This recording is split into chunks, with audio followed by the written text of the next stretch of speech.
Bom dia, tarde, noite ou madrugada, a hora que for. Eu sou Stamato, autor da Era do Abismo, e hoje eu vou falar sobre a Terra-média, que é o mundo em que se passa as histórias do Senhor dos Anéis, Hobbit, Silmarillion, etc., o mundo que o Tolkien criou. Então, esse vídeo hoje vai ser bem extenso, vai ser bem amplo. Vou falar aqui de vários aspectos da Terra-média, falar um pouquinho da história do mundo, um pouquinho dos povos que habitam esse mundo, e enfim, vai ser bem abrangente, tá? Eu andei lendo bastante para produzir o melhor conteúdo possível, tô aqui com alguns exemplos, né, do que eu andei folheando, né? Eu comecei, inclusive, a reler o Sociedade do Anel. Eu já tinha lido já, tô lendo de novo agora, e também li aqui alguns livros um pouquinho mais específicos. Isso aqui é uma relíquia que eu tenho do passado, que é um RPG antigão do Senhor dos Anéis. E esse outro RPG, não tão antigo, que inclusive se foca mais no cenário do Hobbit do que no Senhor dos Anéis, né? Esse aqui é o módulo básico do jogo, com as regras básicas, e foca bem mais assim nos povos que habitam aquele lado, né, em que o livro do Hobbit explora, e não tem Rohan, por exemplo, e não tem esses elementos que a gente vê realmente no Senhor dos Anéis. Enfim, dei uma boa pesquisada aqui, então, mas eu também tenho que confessar que eu não sou um grande expert de Terra-média, de Tolkien. Não é assim um assunto que eu domine, tá? Então esse vídeo vai ser bem amplo. Eu pesquisei um bocado para tirar dúvida, para poder falar da melhor forma para você, tá? Mas se você for um grande fã de Tolkien e for aquele tipo de fã que quer que tudo seja dito ao pé da letra, que seja tudo dito da maneira mais minuciosa, mais precisa possível, eu te convido a tomar no seu comentário aqui embaixo qualquer ponto em que eu deixe fora da curva, qualquer equívoco que eu cometa ao longo do vídeo, tá bom? Então eu vou começar e, a propósito, esse é o primeiro vídeo de uma nova série aqui no canal. Não dá para toda semana trazer um vídeo com essa amplitude. Então o que eu vou fazer? Ao longo do mês eu vou falar mais sobre os Senhor dos Anéis. E aí sim eu vou falar com mais detalhes de alguns pontos específicos do mundo. Falar um pouco mais dos hobbits dos Senhor dos Anéis, um pouco mais da história de Gondor, por exemplo. Um pouco mais sobre os magos, Balrogs, enfim. Eu vou... E também, o que você quiser também achar que eu posso fazer um vídeo específico mais aprofundado, também comenta aqui embaixo, que eu vou, aqui uma vez por semana, falar um pouco mais da Terra-média e trazer mais foco em algum aspecto, já que esse aqui vai ser realmente um apanhado geral muito mais amplo. E mês que vem eu vou trazer um outro vídeo como esse, falando de algum outro mundo fantástico. Eu com certeza vou falar, por exemplo, de Westeros, do Game of Thrones. Eu com certeza vou falar da Apocalipse e dos Filhos do Éden, do Eduardo Spohr. Com certeza vou falar de Tormenta RPG. Enfim, eu vou falar aqui de vários mundos fantásticos. Planejo falar talvez de Warcraft, talvez de Elder Scrolls. Comenta aqui embaixo também mundos fantásticos que você quer que eu traga uma abordagem como essa. Mas eu vou seguir esse modelo aqui. Eu vou fazer um vídeo bem amplo de cada um dos mundos, que vai me levar um pouco mais de tempo para produzir, mas também vou fazer vídeos específicos de alguns aspectos de cada mundo ao longo do tempo. Então, qualquer aspecto desse mundo que eu estou agora apresentando, da Terra-média, que você queira ver com mais detalhes, comenta. Qualquer outro mundo que você queira que eu explore, comenta também. E se eu cometer algum equívoco, o que é totalmente possível, porque, como eu disse, eu não sou o maior expert de Terra-média, também, por favor, me corrija nos comentários, sempre mantendo a educação. Já falei bastante aqui nessa introdução, vamos falar aqui agora especificamente do mundo que o Tolkien criou. O primeiro ponto que eu quero trazer da Terra-média é a geografia da Terra-média, que basicamente foi muito inspirada na Europa, tá? E aos redores da Europa também. Existe uma questão temática de muitos mundos fantásticos em que eles meio que se passam na Terra, só que em um tempo muito antigo. É o caso do Conan, por exemplo, da Era Eboriana, tá? É o caso da Terra-média, tá? Não fica muito definido se a Terra-média é o nosso mundo, nosso planeta Terra, tá? Ou se é um mundo totalmente novo. E não é esse o ponto que é mais importante. Mas com certeza o Tolkien se baseou lá ali na cosmologia, né, na geografia da Europa para criar a Terra-média. Sendo que ele não se preocupou em ter assim, muita coerência, em ter muita lógica das regras do mundo natural. Porque ele explica que quem criou o mundo foi Eru deixa eu ver aqui minha cola, Eru Ilúvatar, tá? Foi o Eru Ilúvatar que criou esse mundo, que é o equivalente a Deus na cosmologia, no panteão do Tolkien. E ele criou como ele quis, e esse mundo foi moldado pelos Ainur, que são equivalentes aos anjos do Senhor dos Anéis. Sendo que, dentre esses Ainur, o Melkor foi quem se destacou por ser uma oposição tanto ao Ilúvatar quanto aos Ainur. Então esse Melkor é equivalente ao Lúcifer, a Satanás, ao Capeta, tá? Ele é um Ainur, mas ele se opõe e ele é o grande vilão ali do começo da história da Terra-média. Então, basicamente, o mundo foi criado pelo Ilúvatar e foi moldado pelos Ainur. Mas você consegue ver ali alguns detalhes que se assemelham bastante, tanto em localização como também em clima, em questão também de temperatura, etc., da Europa. Como, por exemplo, o condado, né, seria mais ou menos aonde ficaria a Inglaterra, nosso mundo real. Gondor fica ali entre Itália e Grécia. Minas Tirith, que é aquela fortaleza enorme, grandona, bonitona, branca, que se você ver o filme você vai lembrar, se você ler o livro, com certeza você lembra, seria mais ou menos Veneza, tá? É onde fica Veneza ali no nosso mundo real. Moldor fica aonde ficaria a Turquia. Rohan é mais ou menos leste europeu e Rússia, e a Baía Gelada é mais ou menos ali na Noruega. Tá? Então você vê que o Tolkien realmente ele recriou basicamente o mapa europeu e os arredores para usar para a história dele. O segundo ponto aqui é a geopolítica da Terra-média. Basicamente, a geopolítica da Terra-média ela muda muito ao longo das eras, né? A história do Senhor dos Anéis, a história que o Tolkien contou, se divide principalmente em 3 eras. Tá? Tem a primeira era, que é quando o mundo era recente, quando o mundo estava sendo criado, o mundo e todo o universo. Né? E a terceira era é, de fato, o Hobbit e o Senhor dos Anéis. Mas o principal aqui é que existe basicamente os reinos livres, de um lado, e o Sauron e o Mordor do outro. Então, basicamente, o Sauron e Mordor... o Sauron é o regente de Mordor e também rege outros reinos que não... Ele não tem, assim, outros lords, né, por assim dizer. O Saruman, por exemplo, governa a Isengard. O Rei Bruxo, ele governa Angmar, por exemplo. Mas eles também, como eles obedecem ao Sauron, ele meio que é como se o Sauron fosse meio que um imperador, né? Ele quer dominar tudo e o plano dele, a ambição dele é simplesmente cobrir o mundo em trevas e dominar o mundo inteiro. Em contrapartida, tem os reinos livres, que eles são ali mais ou menos aliados. Alguns têm mais aliança uns com os outros, mas eles também têm muita história de guerra, tá?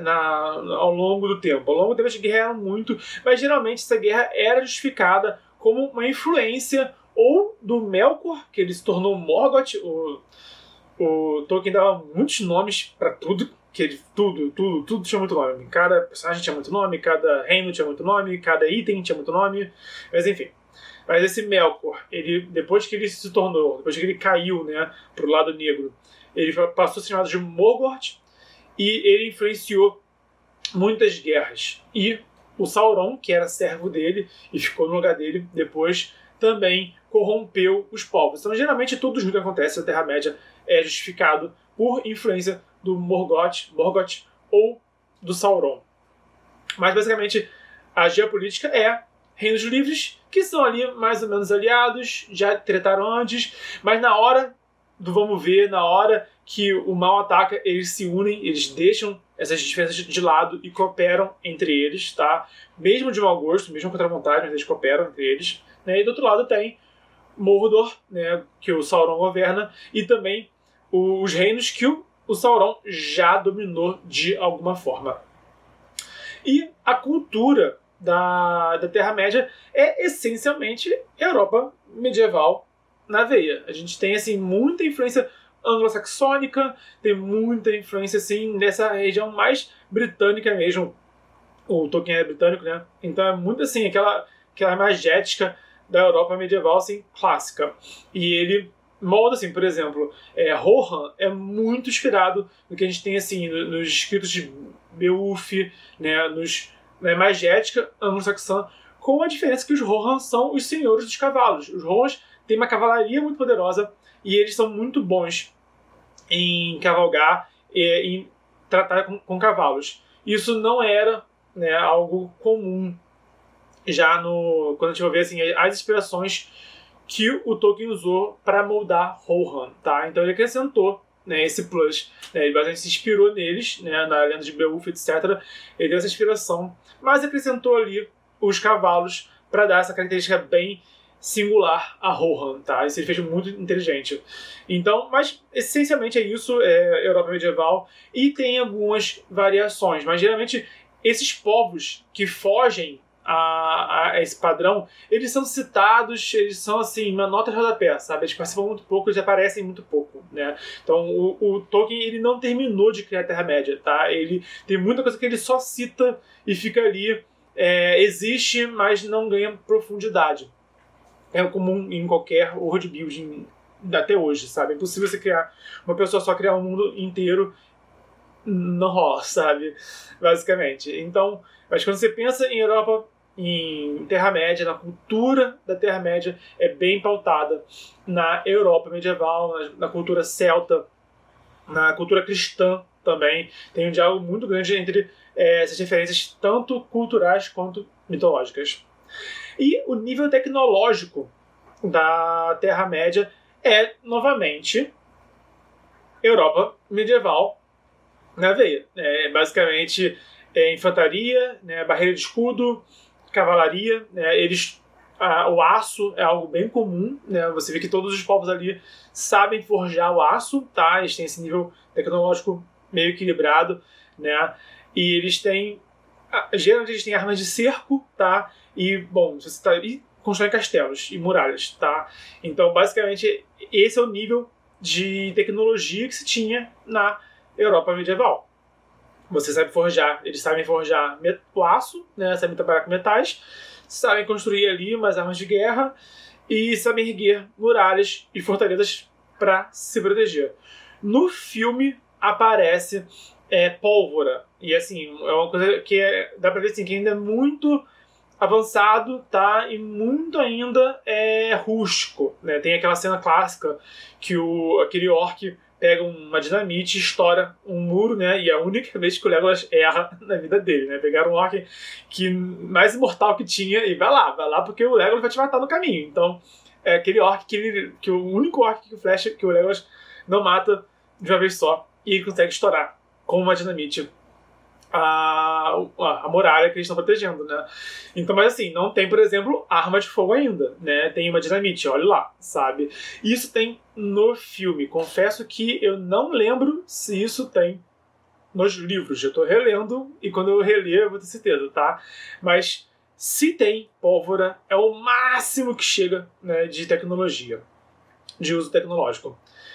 Em contrapartida, a tecnologia, o nível mágico, né, o nível de magia da Terra-média é basicamente que magia é algo muito raro na Terra-média e apenas seres exaltados usam magia, tá? Então, se você nasceu uma pessoa comum, você nunca vai usar magia. Se você nasceu elfo, se você nasceu humano, se você nasceu hobbit, anão, magia se fez algo inalcançável para você. Algumas criaturas usam magia. Gandalf, Saruman, os Balrogs, né? A Galadriel, etc. Mas eles todos são seres muito mais exaltados. Então, a magia na Terra-média é algo bastante raro. Não é um mundo em que você vê ali bola de fogo, que você vê teletransporte, que você vê adivinhação. Você não vê isso acontecendo com recorrência na Terra-média, tá? É algo bem raro, bem exclusivo. Agora vem a parte que vai ser um pouquinho mais catalogadora. Né? Eu vou falar aqui agora dos principais reinos da Terra-média. Deixa eu beber uma água.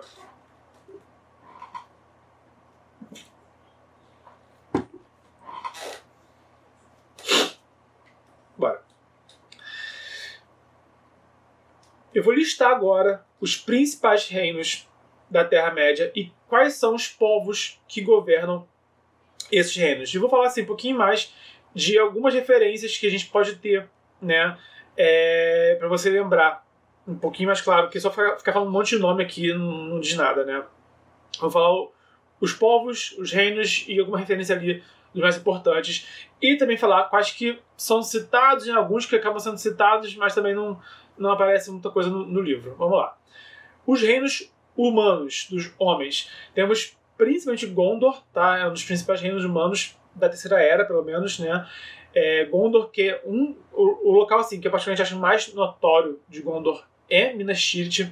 Aquela fortaleza é muito irada, muito bonita e tem uma influência assim, muito importante, né, pro mundo e para a história do Senhor dos Anéis.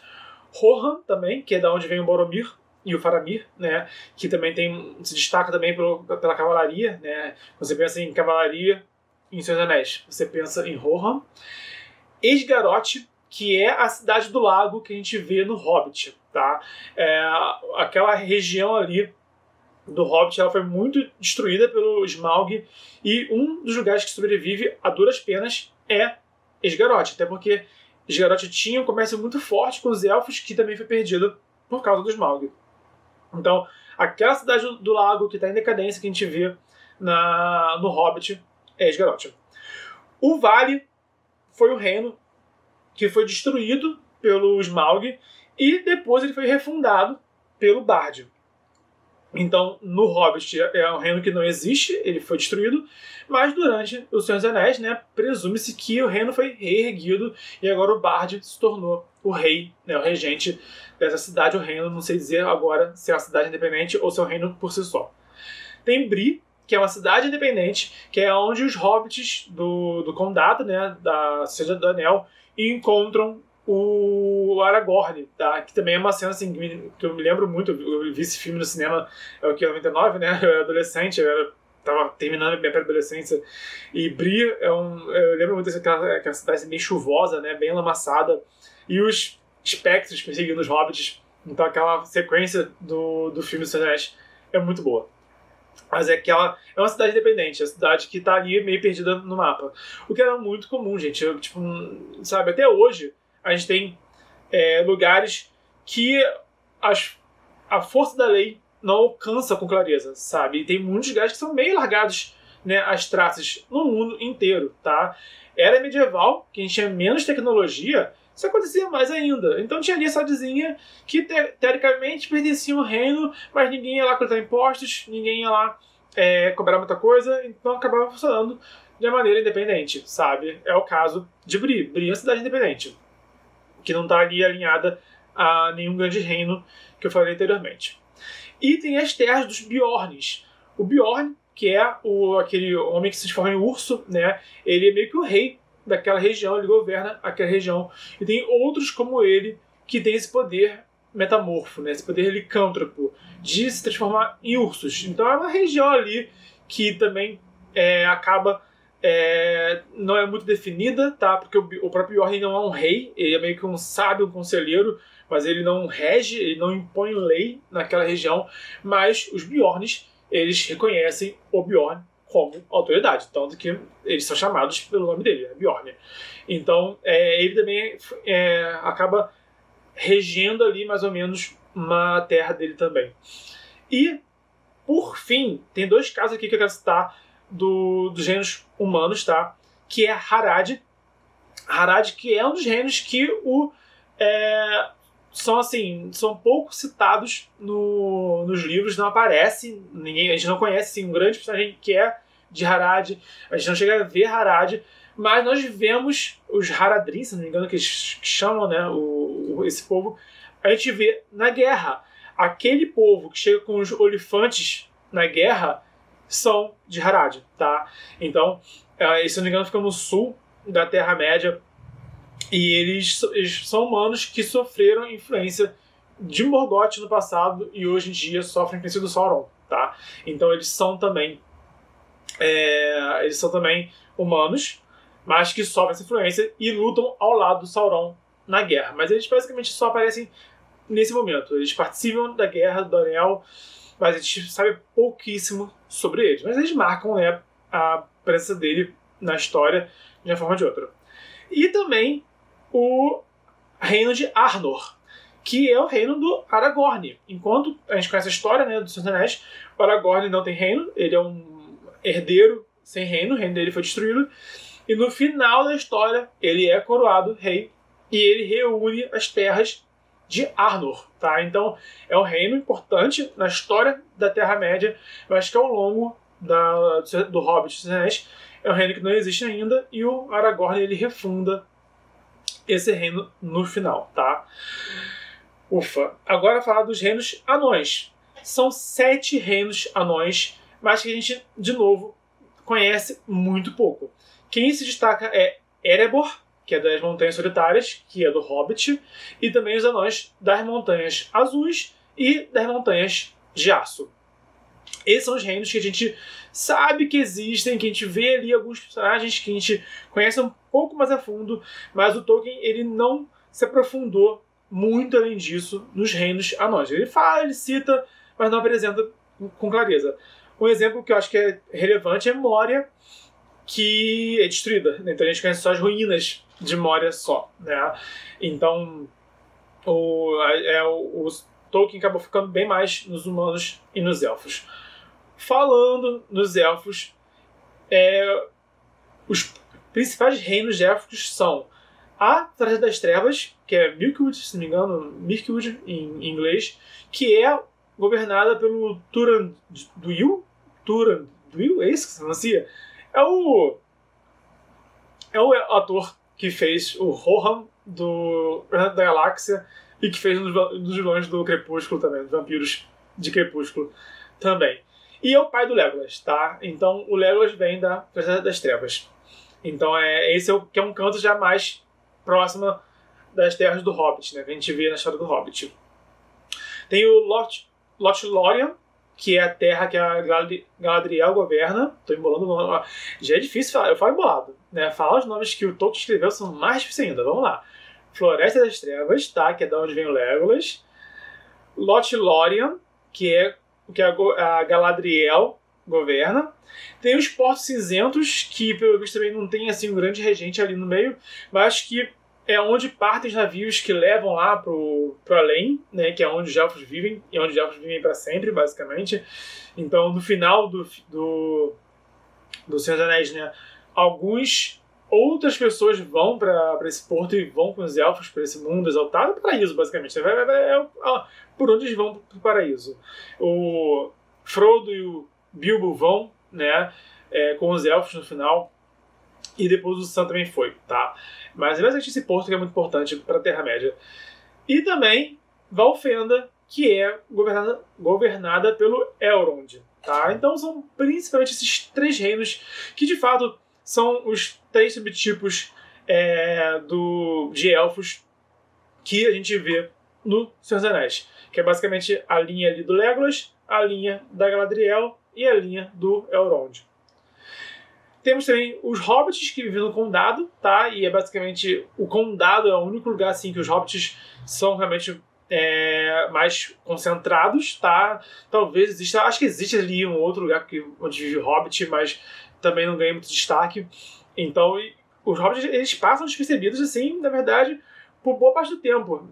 Tipo, toda a história da Terra-média, a Primeira Era, a Segunda Era, os hobbits estavam lá, né, no cantinho deles, fumando ali a ervinha deles, e eram bem esquecidos. Eles ganham destaque realmente a partir do Hobbit com o Bilbo e no Senhor dos Anéis com o Frodo e o Sam. Né? Na verdade, mais o Sam, que que fez tudo de importante na história. Mas enfim, os hobbits ficam no condado. E eles também não têm um rei, tá? O Bilbo, ele é muito influente, ele é quem detém mais terras, tá? Ele é meio que o hobbit mais importante ali da região. O Frodo é o herdeiro do Bilbo, porque o Bilbo não tem filhos, então o sobrinho dele, que vai seguir, né, a linhagem dele, é o Frodo. mas eles não têm um grande rei ali com eles. Por fim, os orcs, tá? Os orcs, basicamente, eles ocupam o Monte Gumbad Azengar, Azengar, que é governada pelo Saruman, como eu falei antes, mas que é populada por orcs e trolls e outros monstros. Angmar, que é governada pelo rei bruxo. A cidade Goblin, tá? Outra coisa, Goblin e Orc é meio que sinônimo na Terra-média, tá? Ora o Tolkien usou Orc, ora ele usou Goblin, mas aparentemente não tem uma grande distinção. É meio que sinônimo, tá? É um bicho só que é chamado por nomes diferentes em horas diferentes, tá? Mas a cidade Goblin, que tem aquele... o grande Orc, né? O grande Goblin, aquele rei orc, goblin, gordão, enorme, gigantão, que aparece nos filmes do Hobbit, né? Ele é meio que o rei daquilo, mas eles servem ao Sauron. E Mordor também, que é, né, realmente o reino do Sauron, é onde ele governa. Esses são os principais reinos da Terra-média.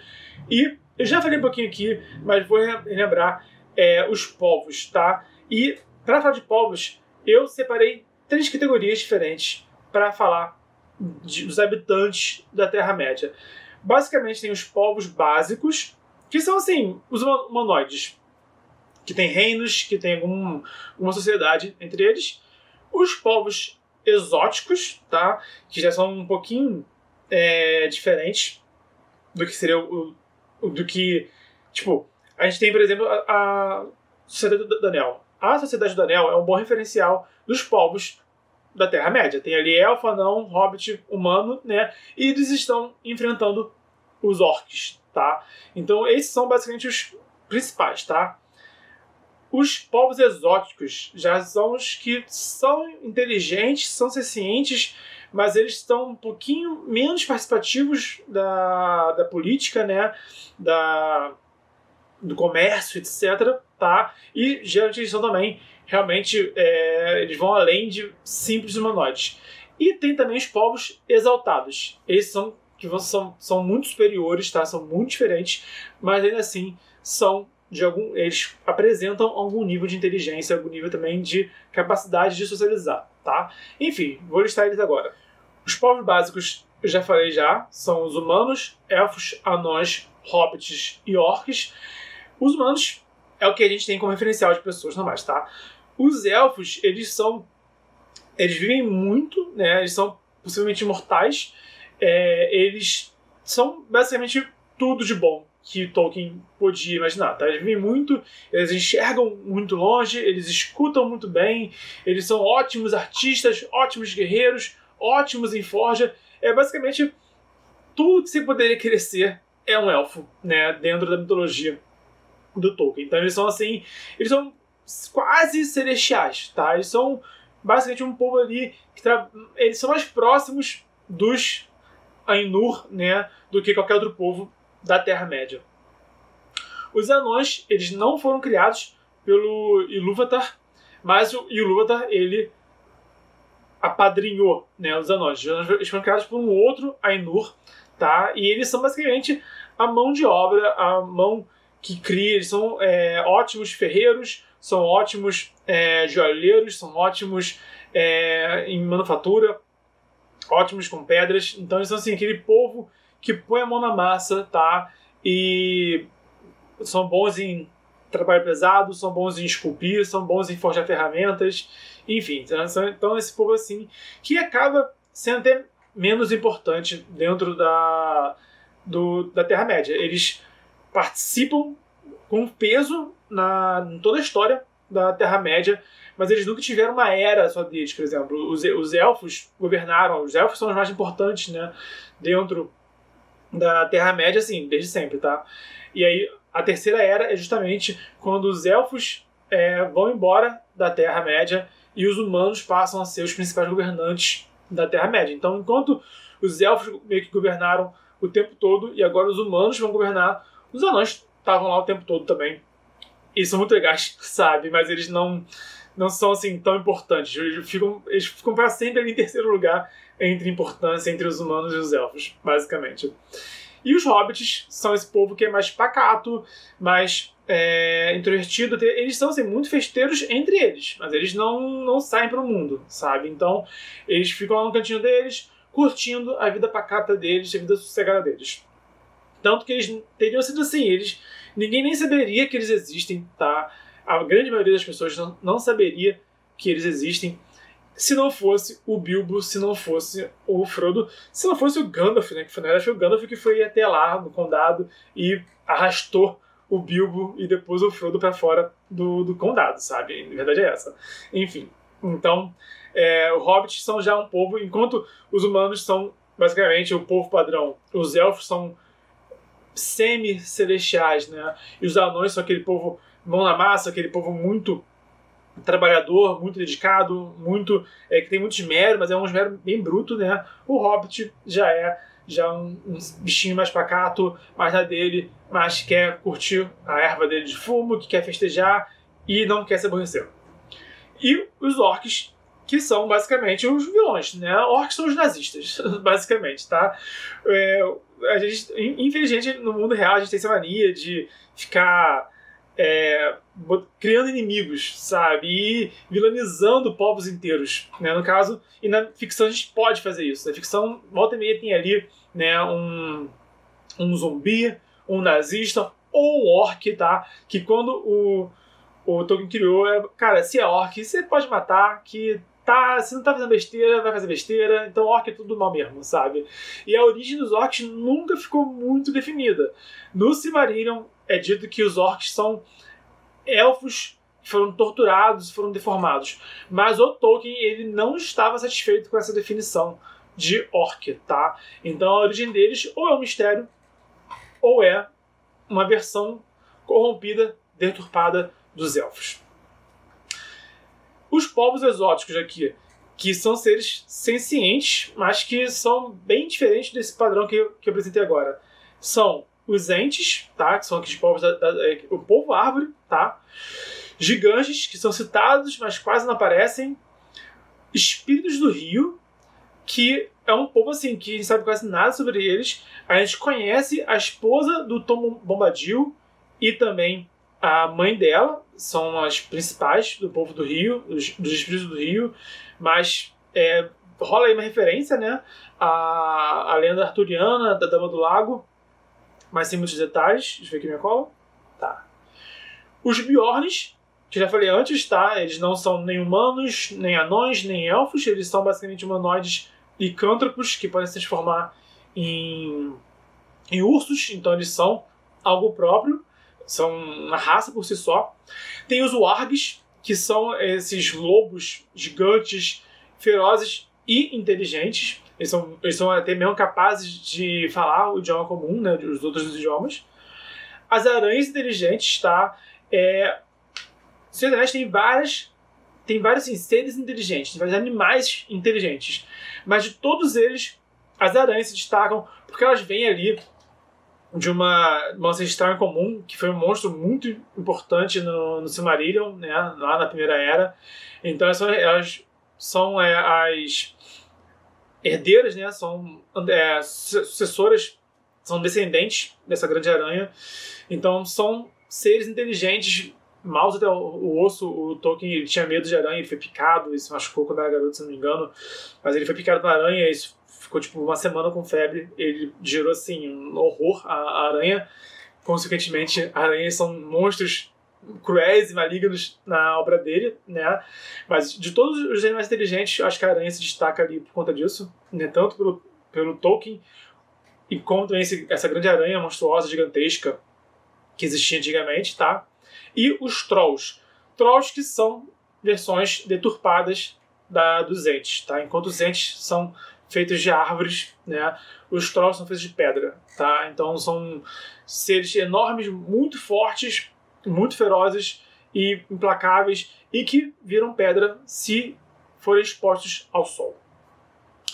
Por fim, os povos exaltados, são aqueles seres assim, mega poderosos, tá? Basicamente. São inteligentes, mas também são muito acima de qualquer outro povo, tá?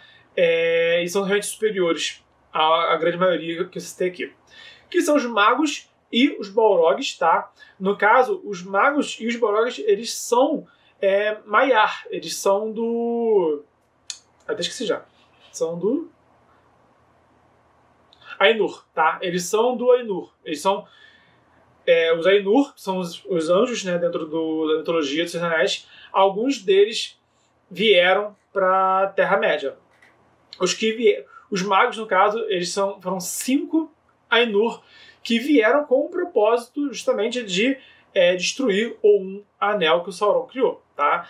Os Balrogs são esses Ainur também, que eles... Só que eles se corromperam e eles serviram... Melkor serviram o Sauron depois. Então, basicamente, os magos são os que vieram no caminho da luz e os Balrogs são os que se corromperam. São anjos, tá, que vieram para a Terra. Se eles se corromperam ou não, é o que varia se eles se tornaram os magos ou os Balrogs. Tá? No caso, posteriormente, todos os magos se corromperam, exceto Gandalf. Tá? Eles não se corromperam. O Saruman se corrompeu, os 2 magos azuis, que era basicamente o Saruman, que era o mais poderoso de todos, que era o branco. Abaixo dele tinha os 2 azuis, que sumiram, não se sabe deles. Em quarto lugar tinha o Radagast, que era o marrom. Eu detesto o Radagast do filme do Hobbit, porque ele é um mongoloide, tá? E tecnicamente ele era assim, acima do Gandalf em poder, em sabedoria, etc. Mas no caso do Radagast, ele se apaixonou pela floresta, pelos seres da floresta, e acabou abandonando a missão do Anel. E o Gandalf, o cinzento, que era o mais fraco de todos, foi o único que continuou até o final, fiel ao propósito dele, fiel à missão dele, tá? Então, tanto que ele depois se tornou o branco e ficou assim, mais poderoso do que todos eles depois disso, basicamente. Então, esses são os magos. Tem Balrogs, que são seres basicamente demoníacos, são seres de fogo, tá? No livro até a descrição é basicamente ser de fogo. Quem deu uma cara mais palpável foram os filmes, ok? Tem os Nazgûl, que são os espectros do Anel, são escravos de Sauron, são os lordes e escravos do Sauron. Eles têm grande poder, mas eles são extremamente dependentes, tá? do Sauron. Tem também os dragões, que não têm origem específica, tá? Pelo que eu percebo, o Tolkien, ele desse uma origem muito cristã, né? A história do mundo. Então, basicamente, tem o Ilúvatar, que criou tudo e tudo é bom, tá?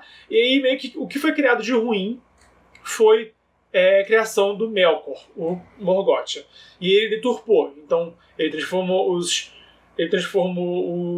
elfos em orcs, transformou entes em trolls. Mas o próprio Tolkien não estava satisfeito com essa versão, porque ele achou que o Ilúvatar não permitiria que isso acontecesse, sabe? E realmente é a grande contradição, né, de uma fé que diz que um ser benevolente criou tudo, porque se ele criou tudo, ele também criou a maldade, né? Mas enfim, não vou entrar nesse método aqui. Mas o Tolkien também entrou, né, o que é curioso enquanto a gente questiona a fé, né? Enquanto a gente questiona as religiões, né? O Tolkien fez a criação dele muito assim, inspirado também na mitologia cristã, mas ele encontrou também a grande contradição, né? Tipo, se um ser benevolente criou tudo, como que existe maldade, tá? E como que ele permitiu que essa maldade existisse. Rola esse questionamento. E, no caso, os dragões, eles não têm origem definida, tá? Então, o Smaug é mau até o osso, né? Mas a gente não sabe da onde eles vieram, quem criou eles. Se tudo foi criado, né, ou pelo Ilúvatar, ou pelos Ainur, quem criou os dragões fica indefinido. Mas são seres também muito poderosos, muito inteligentes. Por fim, o Tom Bombadil é um ser único dentro da Terra-média, tá? Ele é realmente um ser mega poderoso, mas também mega misterioso. O Tolkien propositalmente não quis dar todas as respostas, ok? Mas o Tom Bombadil, ele é um ser basicamente único, que não se encaixa em nenhuma desses povos que eu citei anteriormente. Além dos povos básicos, exóticos e exaltados, tem também as criaturas, né? A Terra-média tem muitas criaturas, mas como elas são, grande parte delas, mais ou menos inteligentes, eu considero que elas são mais povos do que monstros. Na minha concepção, o monstro, o que diferencia realmente um monstro de um ser, né, de um povo, é a capacidade intelectual, tá? E a capacidade de criar uma sociedade, tá? E não só ficar em algo muito de matilha, muito instintiva, muito primitiva. Então, por isso que, no caso do Senhor dos Anéis, eu não considero os dragões como monstros, como criaturas, porque eles são inteligentes, tá? Por outro lado, os dragões de Game of Thrones, eles seriam criaturas, seriam monstros, tá? Porque eles não demonstram inteligência além de um nível, assim, realmente primitivo, de um nível além animalesco. O que, na verdade, acaba que tem poucas criaturas nos Seus Anéis, né? Nos Seus Anéis tem poucos monstros, poucos animais, poucas criaturas que não são capazes de racionalizar, tá? Tem animais, como tem no nosso mundo real, tá? Tem um monte de animal. Tem também... Eu citei aqui, tem fantasmas e sombras, porque aparecem fantasmas e sombras e eles não demonstram uma capacidade também de racionalizar e de socializar muito grande. Até aparecem alguns fantasmas, alguns espectros, né, que são sim inteligentes, tá? Mas também aparecem alguns que não são, alguns mortos-vivos que eles não demonstram capacidade de racionalizar, de socializar. Então, talvez eles sejam capazes, só não demonstraram. Talvez eles são realmente criaturas que estão muito mais próximas da morte do que da vida, então perderam assim essa humanidade deles, tá?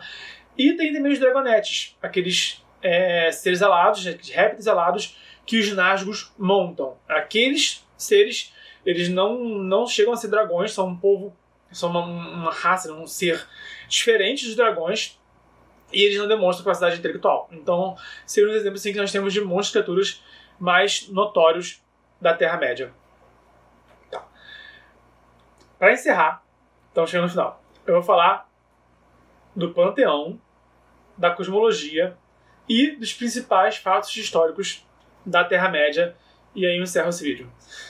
Vamos lá. O panteão basicamente é esse Ilúvatar, o Eru Ilúvatar, é o deus é o único ser, assim, ele é Deus, sabe? Ele é o criador de tudo, ele criou tudo e todos, basicamente, tá? Tem os Ainur, que são os anjos, e entre os Ainus, quem se destaca é o Melkor. Basicamente, o Ilúvatar, ele cria uma canção, essa canção meio que moldou o universo, tá? E os Ainur, eles faziam, assim, o coral, né, junto do Ainur. E nessa canção, o Melkor, ele que foi o distoante. Ele trouxe várias notas de distoante porque ele queria criar o próprio dele. E ele queria também tomar o poder de criação do Ilúvatar. Então só quem cria é Ilúvatar, tá? Só quem cria sozinho, quem cria por conta própria é Ilúvatar na história. Tem até o fogo do Ilúvatar, que é uma outra temática que o Silmarillion entra em detalhes, tá? Então, esses são os seres divinos, tá? São os seres extradimensionais que tem no mundo de Senhor dos Anéis, no universo, né, da Terra-média. Cosmologia. O Tolkien, como sempre, criou nome para tudo, vários nomes para tudo. Ea é o universo, não sei pronunciar isso. Ea é como chama o universo, basicamente todo o universo, ok? E nesse universo ele criou, basicamente, a Arda. Arda é a Terra, é o mundo, tá? Então, Arda basicamente é o que existe em meio a todo o vácuo, a toda a matéria da criação do Ilúvatar. Daí o Ilúvatar, ele enviou 15 Ainur para Arda para moldarem a Arda. Entre eles foi o Melkor junto, tá? Ele não era o líder de todos, tá? Mas ele queria liderar, ele queria a Terra-média para ele. E aí, esses Ainur se dividiram entre os Valar e os Maiar. Sendo, se não me falha a memória, os Valar mais poderosos e os Maiar menos poderosos desses, né? Então, basicamente, eram 15, desses 15, tinha um grupo maior e um grupo menos poderoso, basicamente. Como existe em várias mitologias, tá? Em várias mitologias tem esse tipo de divisão entre entidades maiores e menores. Mas quando esses Ainur vieram para a Terra, eles meio que assumiram a forma física, passaram a se chamar os Valar e os Maiar, tá?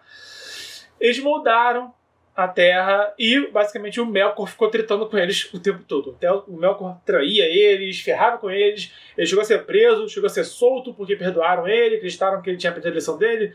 Aprender lição coisa nenhuma, tá? E aí nisso os Silmarils foram criados e ele passou a querer os Silmarils para ele também. E além dos Silmarils foram criadas duas árvores mega gigantes, mega poderosas, que eram meio que a luz do mundo, tá? A fonte de luz do mundo eram essas duas estrelas, essas duas árvores gigantescas. E nisso, o Melkor, quando ele começou a tretar com todo mundo, ele passou a ser chamado de Morgoth, tá? E aí, ao longo da Primeira Era, que essas duas grandes árvores, elas foram enviadas para o céu e formaram o Sol e a Lua. E a Primeira Era terminou, basicamente, com a destruição do Morgoth, tá? Quando ele foi banido para o vácuo, boa parte do que ele criou foi destruído, tá? Acharam que ele tinha criado, a influência dele foi apagada da história, só que não, tá? E aí, enfim, a Primeira Era basicamente é a criação do universo, a criação da Terra-média, os Valar e os Maiar moldando a Terra-média, o Melkor tretando, fazendo guerra, eles se matando até o Morgoth, o Melkor se tornar Morgoth e ser derrotado. A Segunda Era é quando o Sauron, que era o maior servo do Morgoth, cria os Anéis do Poder. E aí ele passa a ferrar todo mundo também. Ele faz basicamente o que o Morgoth fazia, né? Filho de peixe, peixinho é. Então, os elfos sacaram que aqueles anéis ali eram furada antes de todo mundo, os humanos se ferraram nessa história, tá? E os humanos, eles viviam em Númenor, que é uma ilha, e eles moravam lá. Só que essa ilha cai e eles migram para a Terra-média e passam a viver junto dos elfos, né? Que ali é a Terra dos Elfos, eles passam a dividir aquelas terras com eles. E a Segunda Era termina com a morte do Sauron. O Sauron ele morre, ele continua vivo em forma de espírito, tá? Ou um anel acaba sendo que catalisa assim a existência dele, tá? E o final da Segunda Era é quando o Sauron é derrotado de forma definitiva, mas o anel não é destruído. Basicamente, quando se der play no primeiro filme dos Anéis, na Sociedade do Anel, tem todo ali aquele prelúdio, né, todo aquele prólogo que mostra ali a guerra e tudo mais, o Elrond lutando junto do ancestral ali do Aragorn. E aí aquilo ali basicamente é a Segunda Era, que termina com a derrota do Sauron. Bom, mas o anel não foi destruído. E aí vem a Terceira Era, que é o Hobbit e o Senhor dos Anéis. Não vou aqui entrar em detalhes. Se você não leu, né, o livro ainda, eu quero me deixar que você leia e descubra por si só. Mas a Terceira Era é o que a gente vê, né? Começa com o Bilbo, né, a Terceira Era. Os grandes fatos assim, relevantes da Terceira Era é basicamente o Smaug sendo derrotado, alguns reinos ali se reerguendo, né? E a terceira Era é basicamente a ascensão dos humanos, né? Os humanos eles migraram para a Terra-média, né, para o continente, ao longo da Segunda Era, mas aí, de agora em diante eles passam a ser realmente o povo mais poderoso e mais influente e dominador da Terra-média. Talvez o primeiro momento de ascensão dos humanos seja o Bard, refundando, né, o Vale, e o Aragorn também, né, o retorno do rei, né, diz tudo, né, quando o Aragorn volta a ser rei. Basicamente, esse foi o basicão da Terra-média. Comenta aqui embaixo se eu errei alguma coisa. Comenta aqui embaixo qual aspecto que eu citei aqui que você quer que eu fale em mais detalhes. Fala também aqui embaixo se ficou faltando alguma coisa, se algo que eu não falei aqui você acha que deveria ter sido dito, ok? E fala também de mundos fantásticos que você quer que eu analise nesse quadro aqui, tá? Eu vou ao longo desse mês falar mais do Senhor dos Anéis. Devo falar mais do Senhor dos Anéis, tipo, pra sempre, né? Porque conteúdo não falta pra falar. Mas, enfim. Blá blá blá. Uma vez por mês eu vou trazer aqui um mundo novo comenta qual que você quer que eu traga mês que vem. Se você gostou do conteúdo, dá o joinha, se inscreve, ativa o sininho e compartilha na rede social. Estamos no desafio 366 dias de escrita. É vídeo de mercado editorial, escrita criativa e cultura pop todo dia de 2020. Então, até amanhã.